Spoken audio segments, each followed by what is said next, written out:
नमस्कार विद्यार्थी मित्रांनो, स्वागत आहे आपल्या यूट्यूब चॅनल ज्याचं नाव आहे मोहित मोटिवेटेड एक्झाम चॅनल। आज आपण बघणार आहोत बालमानसशास्त्र आणि अध्यापनशास्त्र असणारा पेपर 1 आणि पेपर 2 मधील निगडीत असे प्रश्न। जर आता आपण सुरुवात करूया व्हिडिओला। प्रश्न क्रमांक 57, बालकाच्या बौद्धिक विकासावर सर्वाधिक प्रभाव कोणत्या वातावरणात पडतो? पर्याय आहे कुटुंब, शाळा, शेजार आणि मित्रपरिवार। तर याचे योग्य उत्तर आहे पर्याय क्रमांक अ, कुटुंब। प्रश्न 58, एक शिक्षक प्रश्नपत्रिका विशिष्ट उद्देशांना अनुसरून बनवली किंवा नाही याची पडताळणी करत आहेत, त्यास रिकामी जागा म्हणतात। पर्याय आहे भेदभाव, क्षमता, विश्वसनीयता, वैधता, विषयवस्तू समप्रमाणता। तर याचे योग्य उत्तर आहे पर्याय क्रमांक ड, विषयवस्तू समप्रमाणता। प्रश्न क्रमांक 59, शाळेमध्ये बालकाचे मूल्यमापन करण्याचा सिद्धांत खालीलपैकी कोणत्या तत्वावर आधारित आहे? पर्याय आहे शालेय मूल्यमापन सोपे व खर्चिक नसते, शाळा ही बाह्य संस्थेकडून परीक्षा घेण्यापेक्षा ती स्वतः घेऊ शकते, बाह्य परीक्षकाच्या तुलनेत शालेय शिक्षक विद्यार्थी क्षमतांचे अचूक मापन करून मार्गदर्शन करू शकतो, प्रत्येक विद्यार्थ्याला प्रथम श्रेणी मिळविणे आवश्यक आहे। तर याचे योग्य उत्तर आहे पर्याय क्रमांक क, बाह्य परीक्षकाच्या तुलनेत शालेय शिक्षक विद्यार्थी क्षमतांचे अचूक मापन करून मार्गदर्शन करू शकतो। प्रश्न 60, विद्यार्थ्यांमध्ये व्यक्तिभेद आढळून येतात, यासाठी शिक्षकांनी रिकामी जागा। पर्याय अध्यापनाच्या एकसमान पद्धतीवर भर दिला पाहिजे, अध्ययन संबंधीच्या विविध अनुभूती विद्यार्थ्यांना प्राप्त करून दिल्या पाहिजेत, कठोर शिस्तीने वर्गनियंत्रणावर भर द्यावा, परीक्षा वेळोवेळी घ्यावा। तर याचे योग्य उत्तर आहे पर्याय क्रमांक ब, अध्ययन संबंधीच्या विविध अनुभूती विद्यार्थ्यांना प्राप्त करून दिल्या पाहिजे। प्रश्न क्रमांक 61, बालकांच्या शिक्षणामध्ये खालीलपैकी कोणता घटक अत्यंत महत्त्वपूर्ण असणे असे म्हणतो? पर्याय आहे नैतिकता, आनुवंशिकता, सामाजिकता आणि मूल्यमापन। तर याचे योग्य उत्तर आहे पर्याय क्रमांक क, सामाजिकता।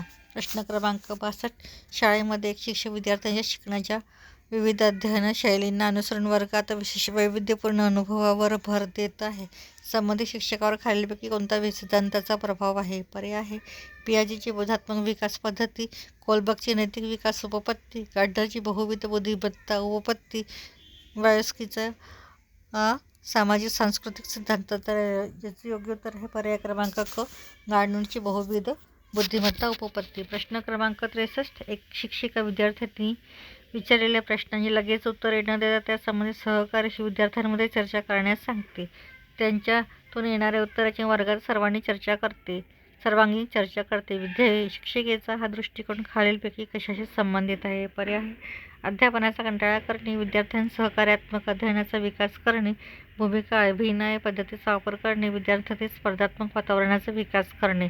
तर याचे योग्य उत्तर आहे पर्याय क्रमांक ब, विद्यार्थ्यांचा सहकार्यात्मक अध्ययनाचा विकास करणे। प्रश्न 64, खालीलपैकी शिक्षकाशी संबंधित अध्ययनास प्रभावित करणारा घटक कोणता? पर्याय आहे बैठक अवस्था, विषयावर प्रभुत्व, शालेय वातावरण, शालेय। तर याचे योग्य उत्तर आहे पर्याय क्रमांक ब, विषयावर प्रभुत्व। प्रश्न क्रमांक 65, एका शाळेत गायन स्पर्धेसाठी शिक्षक मुलांपेक्षा मुलींनाच अधिक संधी देतात, त्यांचा हा दृष्टिकोन रिकामी जागा दर्शवितो। पर्याय आहे स्त्री प्रगती, लैंगिक पूर्वग्रह, वैश्विक तत्त्वज्ञान, विज्ञानवादी। तर याचे योग्य उत्तर आहे पर्याय क्रमांक ब, लैंगिक पूर्वग्रह।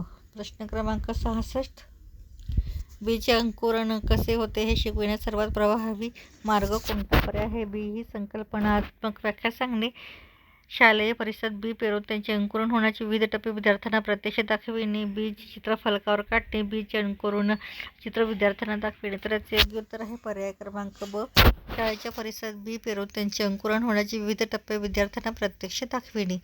प्रश्न 67, तुमच्या वर्गातील सामान्य बुद्धिमत्ता असलेला विद्यार्थी नापास झाला तर शिक्षक म्हणून तुम्हाला काय वाटेल? पर्याय आहे विद्यार्थ्यांनी चांगला अभ्यास केला नव्हता, तुम्ही विद्यार्थ्यांना अध्ययन अनुभव देण्याची अपयशी ठरला, संबंधित विद्यार्थ्यांचे कोचिंग क्लास लाभला पाहिजे, संबंधित विद्यार्थ्यांचा शाळा शिकून उपयोग नाही। तर याचे योग्य उत्तर आहे पर्याय क्रमांक ब, तुम्ही विद्यार्थ्यांचे अध्ययन अनुभव देण्याचं अपयशी ठरल्यात। तर ही होती महाटीईटीच्या संदर्भात बालमानसशास्त्र आणि अध्यापनशास्त्र विषयाशी निगडीत असणारे प्रश्न। या पुढील प्रश्न आपण पुढील भागात बघणार आहोत। व्हिडिओ आवडल्यास व्हिडिओला लाईक करा, कमेंट्स करा, जास्तीत जास्त व्हिडिओ शेअर करा आणि चॅनलवर जर नवीन असाल तर चॅनलला सबस्क्राईब करायला विसरू नका।